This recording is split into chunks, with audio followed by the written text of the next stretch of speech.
दोस्तों, डॉक्टर अगर किसी की मौत डिक्लेयर कर दे तब भी बाय एनी चांस वो इंसान जिंदा हो सकता है। आप में से ज़्यादातर लोगों का जवाब नहीं होगा और आप में से कुछ लोग ऐसे भी होंगे जो ये चमत्कार होते हुए खुद देखे भी होंगे। और मेरी आप बीती भी कुछ ऐसी ही है। बस फ़र्क सिर्फ इतना ही है कि वो मर के ज़िंदा होने वाला इंसान मैं ही हूँ।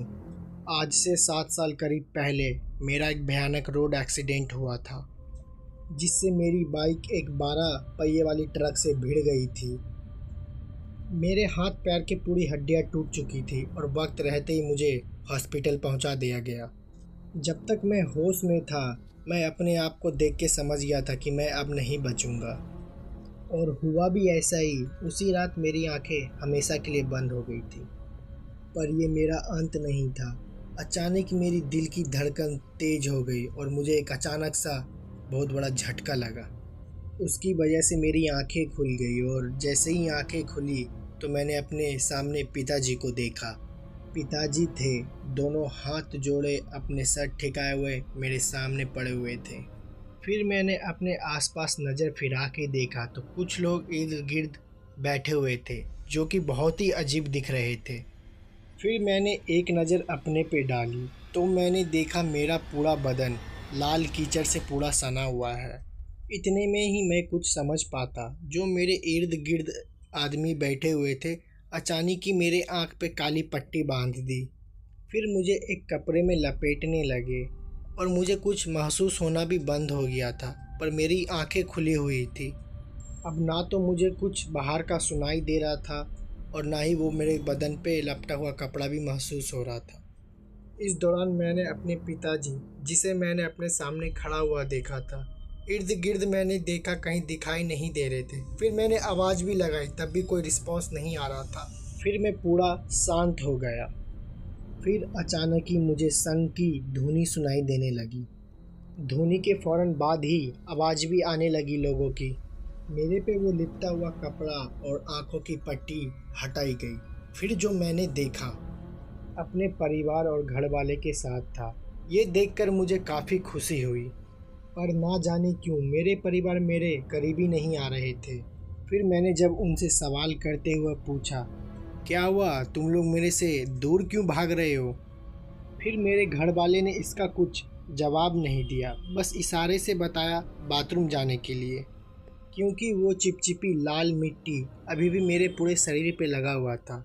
तो मैंने सोचा शायद इसीलिए मेरे घर वाले मेरे करीब आने से कतरा रहे हैं। लिहाजन तुरंत ही फिर मैं नहाने चला गया। फिर जब मैं नहा धो के आया, मेरे घर वाले मुझसे बात तो कर रहे थे, पर कुछ भी खुल के बोल नहीं रहे थे मुझे। मैं इतना तो समझ गया था कुछ ज़रूर बात है, पर क्या, ये तो मुझे जानना बहुत ही ज़रूरी था।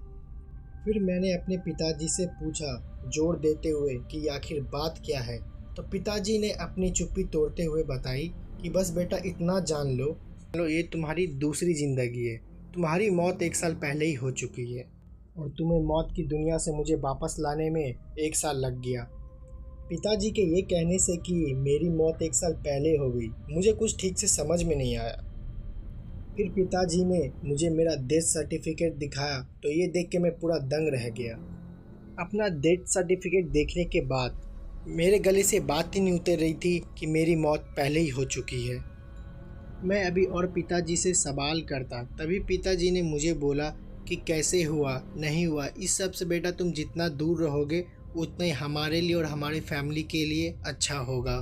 ये बोलकर पिताजी वहाँ से चले गए। खैर उस समय मैंने पिताजी की बात मान ली और कोई सवाल जवाब नहीं किया, पर मेरे मन में यूं ही सवालों का सैलाब उठा हुआ था और मैं बहुत ही अजीब महसूस कर रहा था। फिर दिन यूं ही गुजरते गए।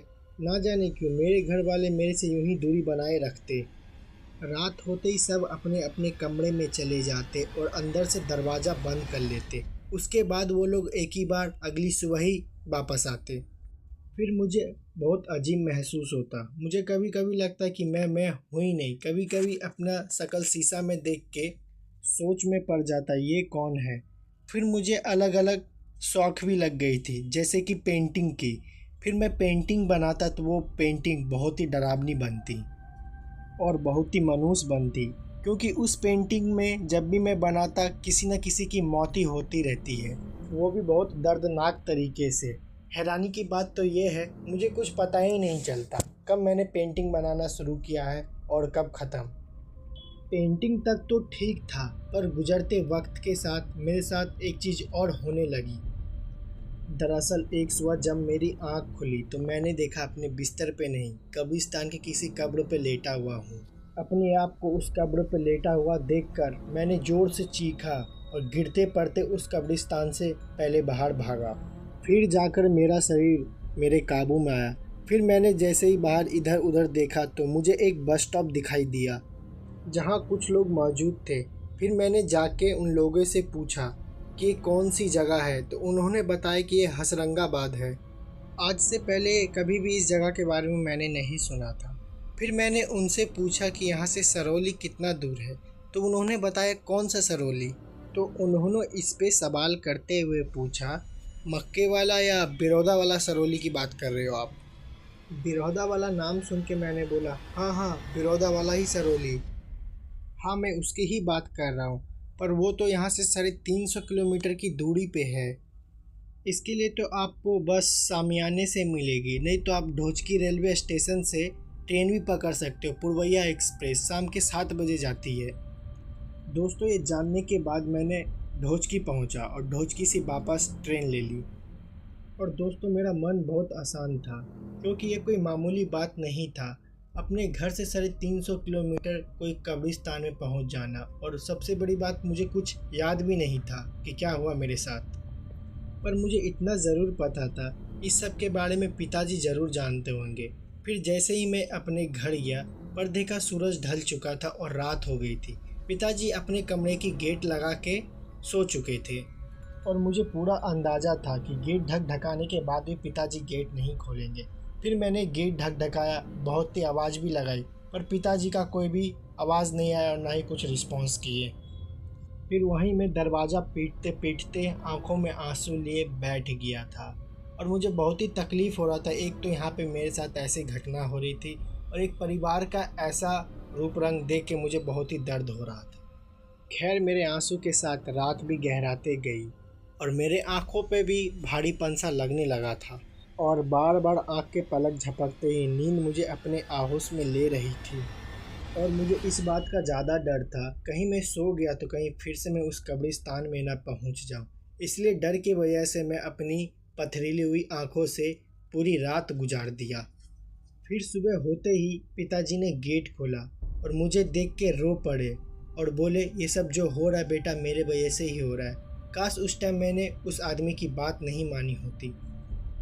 तुझे जिंदा करने के बजाय जिम्मेदार पिता के वजह से अंतिम संस्कार करके तुझे विदा कर दिया होता। बेटा, तू इस धरती पे जो है, ये धरती है ही नहीं तेरी। ये सब पिताजी की बात सुनकर मुझे कोई भी हैरानी नहीं हुई, क्योंकि मेरे साथ जो हो रहा था इंसानों की सोच से कोसों दूर था। और इतना तो मैं समझ गया था कि ये जो धरती है इंसानों की तो नहीं है।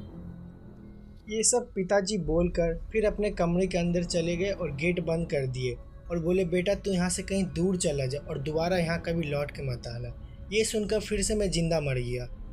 आखिरकार एक परिवार ही तो था जिससे मुझे थोड़ी सी उम्मीद थी, पर पिताजी ने भी ऐसा कह दिया। फिर मैं अपने आँख में आंसू लेते हुए उस दहलीज से निकल गया। पर जाना कहाँ था ये तो मुझे पता ही नहीं था। कुछ दूर जाते ही मैं सड़क से जा रहा था, तभी कोई एक इंसान मेरे से टकरा के जोर से चिल्लाने लगा, भूत भूत भूत भूत।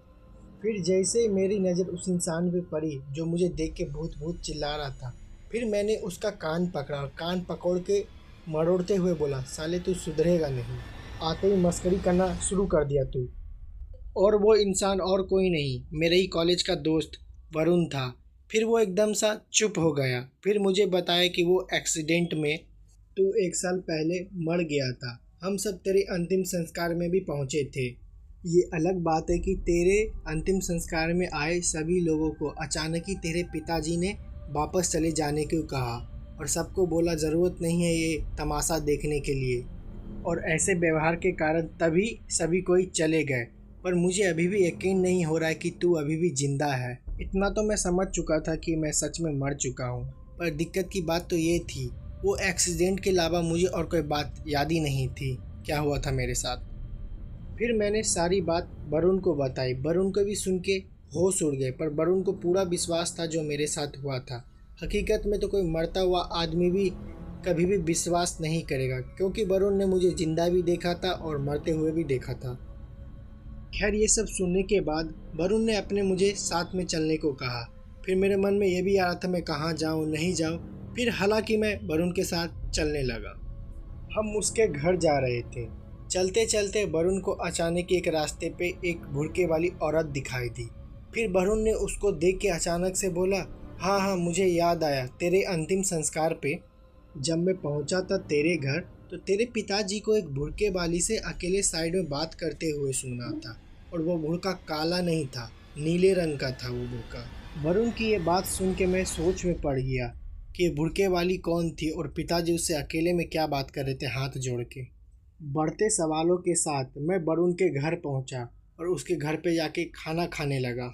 खाना पीना करके मैं वहीं साइड में बैठ गया और वरुण को भी कोई काम से बाहर जाना पड़ा। और आस्ते आस्ते मेरी आंख फिर से भारी होने लगी। मैं सोना तो नहीं चाहता था, पर नींद पे मेरा काबू नहीं रहा और मेरी आंख लग गई। और जैसे ही आंख खुली, जिस बात का मुझे डर था वही हुआ और मेरी आंखें फटी की फटी रह गई। मैं वही कब्रिस्तान में जाके लेटा हुआ था, पर इस बार मैं उस कब्र पे सोया हुआ नहीं था। इस बार उस कब्र को मैं खोद रहा था और ये देख के मैं काफ़ी डर गया और ज़ोर से चीखा और पीछे भागा तो मैं उसी भुड़के वाली को देखा, नीले भुड़के में जो थी। वो मुझे देख के बोली, मर जाओ। इतना में ही मैं कुछ समझ पाता, तभी मैं कब्र पे गिर गया।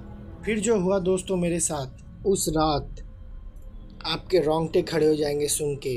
अगर आप ये जानना चाहते हैं तो बने रहे हमारे चैनल पे और लाइक करें, सब्सक्राइब करें, बेल आइकन प्रेस ज़रूर करें। मिलते हैं फिर से एक ऐसे ही न्यू वीडियो के साथ। आप देख रहे हैं रात का रहस्य, तो चलते हैं आज की कहानी की ओर। तो दोस्तों, बस का सफ़र तो आप लोग करते ही हैं और बस के सफ़र में अनजान लोग से मेल मिलाप तो ये होता ही रहता है, जो कि आम बात है। अगर वही अनजान आदमी आपको अमीर बना दे और आपके सारे सपने पूरे कर दे, तो फिर आपको कैसा लगेगा। उसी बस में एक ऐसा आदमी था जो मुझे अमीर बनने बोल रहा था और बाकी जितने पैसेंजर थे बस के, उसने उसको बोला कि आप मुझे अमीर बना दो, आप मुझे अमीर बना दो। पर वो आदमी किसी को भी नहीं बना रहा था। तो मुझे लगा वो आदमी बहुत ही घमंडी टाइप का है। ये सब देखने के बाद मुझे थोड़ा सा अजीब भी लग रहा था, पर वो आदमी किसी का भी नहीं सुना।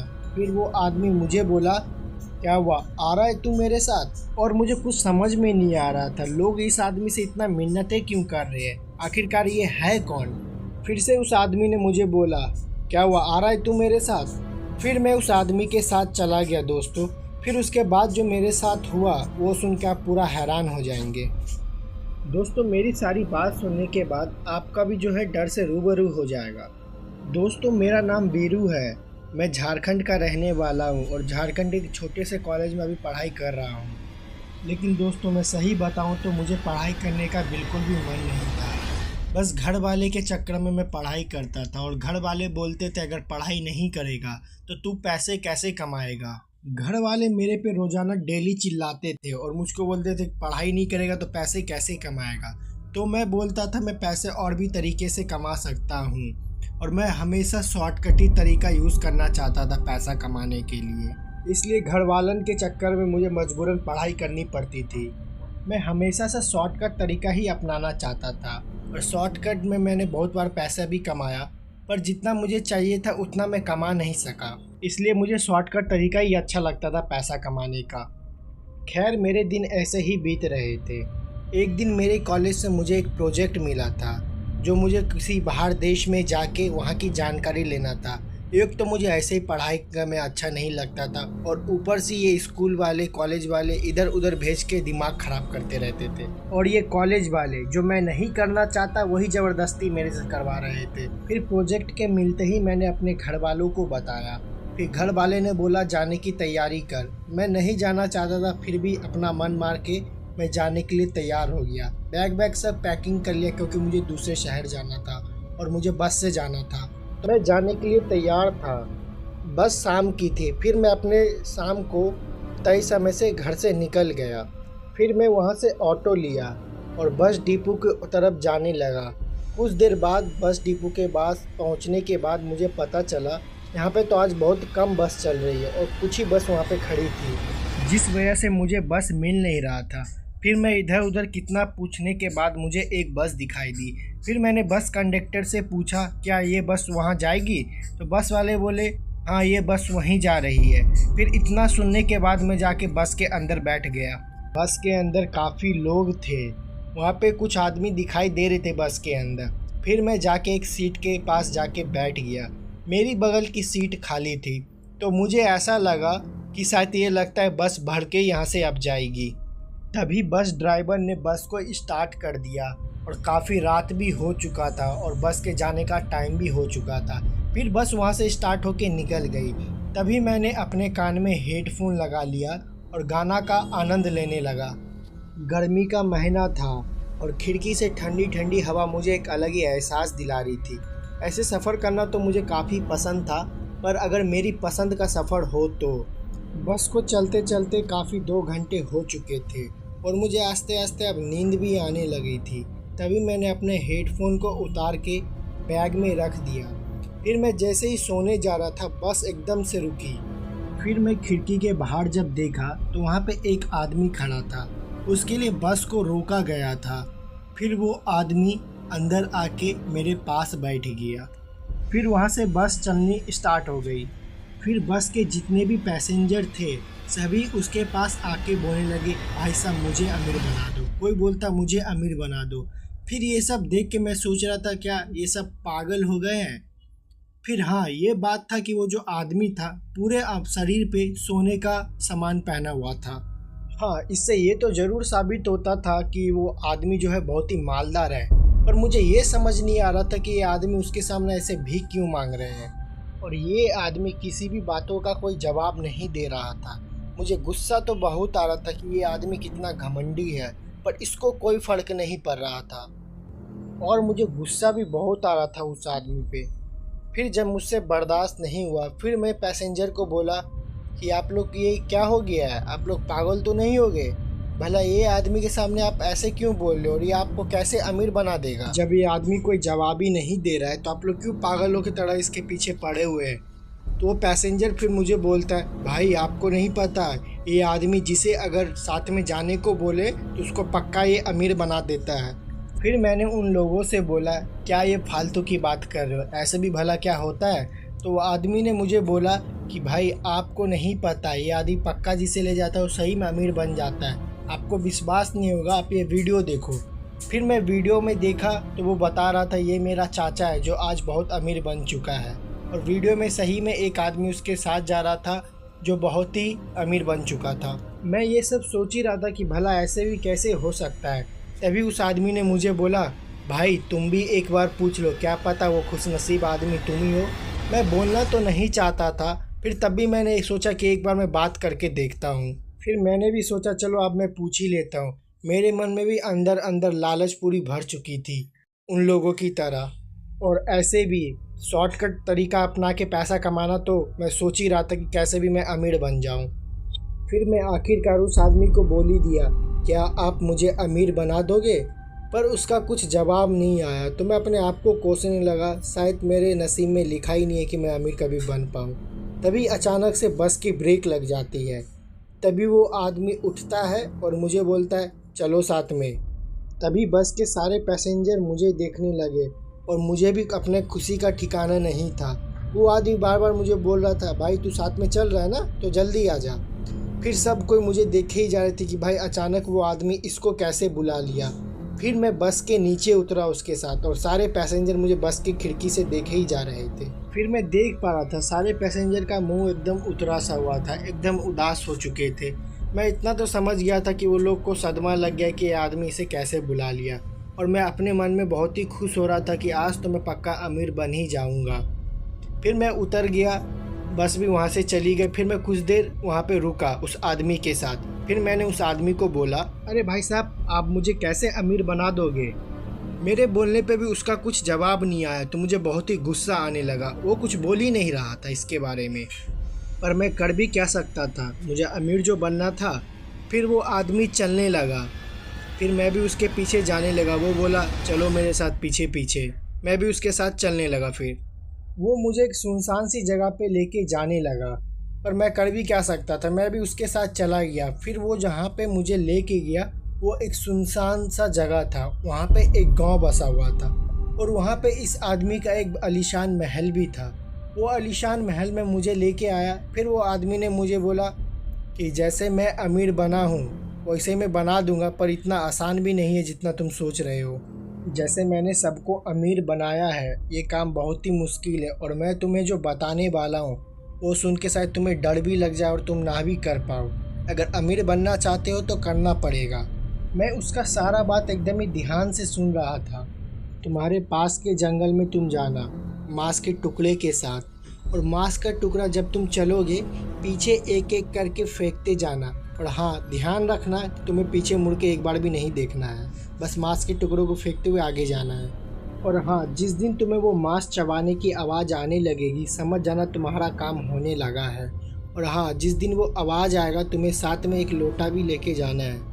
बगल के तालाब से तुम्हें पानी लेना है, और वो उस टाइम लोटा जो है बहुत ही तुम्हें गर्म लगेगा, पर तुम्हें जैसे तैसे करके वो लोटा संभाल के तुम्हें लेके जाना ही पड़ेगा। फिर ये सब सुनने के बाद मैंने एक नज़र उसके घर की ओर डाला तो वहाँ पे मैंने देखा कि बहुत सारे लोटे टूटे हुए रखे हैं। तो मैं इतना तो समझ गया कि ये आदमी भी यही कार्यक्रम किया था, और बाकी के जितने पैसेंजर थे जो अमीर बनाए वो भी यही सब करके अमीर बनाए। तो ये काम करने के लिए मैं संतुष्ट तो हो गया। फिर मैंने उससे पूछा कि मैं रहूँगा कहाँ पे, तो उसने मुझे बोला जब तक तुम्हारा काम नहीं हो जाता है तुम मेरे साथ ही रहोगे।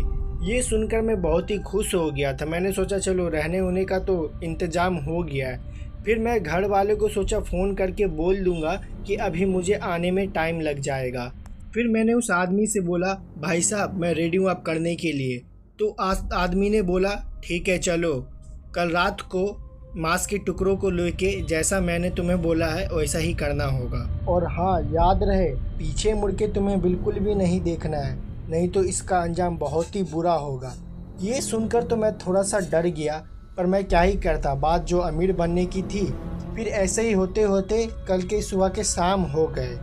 फिर उस आदमी ने मुझे बोला ये लो। उस आदमी ने जो मुझे दिया था मांस से भरा हुआ एक झोला था और साथ में एक लोटा भी दे दिया था। फिर से वो जाने से पहले मुझे एक बार बोल दिया जैसा मैंने बताया है तुम्हें वैसा ही करना है। उसके बाद मैं चला गया। फिर जब मैं घर से बाहर निकला वहाँ का माहौल एकदम ही सन्नाटा था, ऐसा लग रहा था कि वहाँ पे कोई रहता ही नहीं हो। फिर मैं उस जंगल के पास चला गया। कुछ देर के बाद एकदम मैं उस जंगल के सामने पहुँच गया। वो जंगल को देखने के बाद तो ऐसा लग रहा था कि बल मानो कि कोई इंसान ही खड़ा हो, इस तरीके का वो जंगल और खौफनाक टाइप का जंगल था। और जो उस जंगल का पेड़ था मानो पेड़ नहीं इंसान ही खड़ा हो। उस जंगल की पेड़ की बनावटी ऐसी थी कि लगता था एकदम सामने कोई इंसान ही खड़ा है मेरा। फिर मैं उस जंगल के अंदर जाने लगा और मांस के टुकड़ों को पीछे फेंकने लगा। मुझे ऐसा महसूस हो रहा था मेरे आसपास कोई है, और वो पेड़ को तो देख के मुझे डर लग रहा था कि कोई मुझे देख रहा है पीछे से। तब भी मैं ये सब बिना सोचे हिम्मत करके मांस के टुकड़ों को पीछे फेंकते हुए आगे बढ़ने लगा। समय आस्ते आस्ते बीतता गया, पर मुझे अभी तक कोई भी मांस चबाने की आवाज़ नहीं आ रही थी। तब भी मैं अपना काम करता हुआ गया। फिर जैसे ही मेरा काम हो गया फिर मैं दूसरी रास्ते से उस आदमी के पास चला गया, जैसा कि उस आदमी ने मुझे बोला था कि मुझे दूसरे रास्ते से ही आना है। फिर मैं उस आदमी के पास पहुंच गया। फिर उस आदमी ने मुझे बोला कि तुम्हें कोई चबाने की आवाज़ आ रही थी। फिर मैंने उस आदमी को बोला नहीं, मुझे तो ऐसा कोई भी चबाने की आवाज़ नहीं आ रही थी, पर वो जो पेड़ था वो इंसान की तरह मुझे लग रहा था। फिर उस आदमी ने बोला वो पेड़ नहीं इंसान ही है जो अभी पेड़ बन चुके हैं, जिसने गलती की वो पेड़ बन गए। जो 7वां लोटा है अभी तक कोई भी वो लेके नहीं आ पाया, जिसको जितना मिला वो लेके चला गया, और अभी तक ये 7वां लोटा मैं भी लेके नहीं आ पाया हूँ। अगर ये 7वां लोटा अगर तुम भी लेके नहीं आ पाए तो हो सकता है तुम मारे जाओ। अगर तुम लाने की कोशिश करते रहोगे तो बचे रहोगे, जैसा मैं अभी तक बचा हुआ हूँ, इसीलिए कोशिश करते रहना है। जैसे जैसे ये दौर चल रहा है, अगर तुम करना बंद कर दो तो तुम्हारी मौत निश्चिंत है। दोस्तों, ये जैसे आदमी ने मुझे बोला, ये सुन के तो मुझे काफ़ी डर लगने लग गया था। खैर, मेरा लालच उस डर के सामने कुछ भी नहीं था। ये सब बिना सोचे मैंने फिर से सोचा कि नहीं, मैं कोशिश करती रहूँगा। फिर ये सब छोड़ के मैं अगली ही सुबह दूसरे दिन में वापस चला गया उस जंगल के पास। फिर जो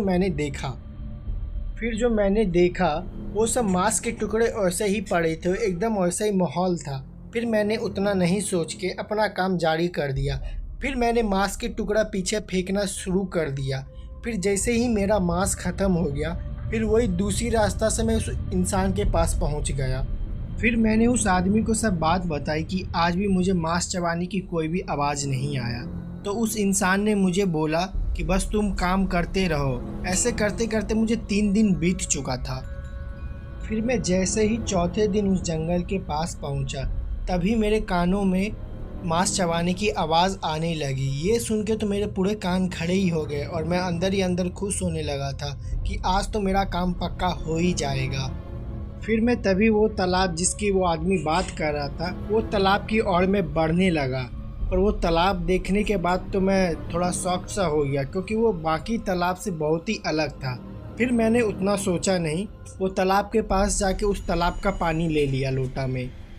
और अचंभे की बात तो ये थी, वो लोटा का पानी पूरा ही गर्म हो चुका था। मैं जैसे तैसे करके जल्दी जल्दी वो लोटा के लेके उस आदमी के पास पहुंचा। और पहुंचते ही आदमी ने मुझे बोला, क्या हुआ, आज तुम्हें वो आवाज़ ठीक से सुनाई दी?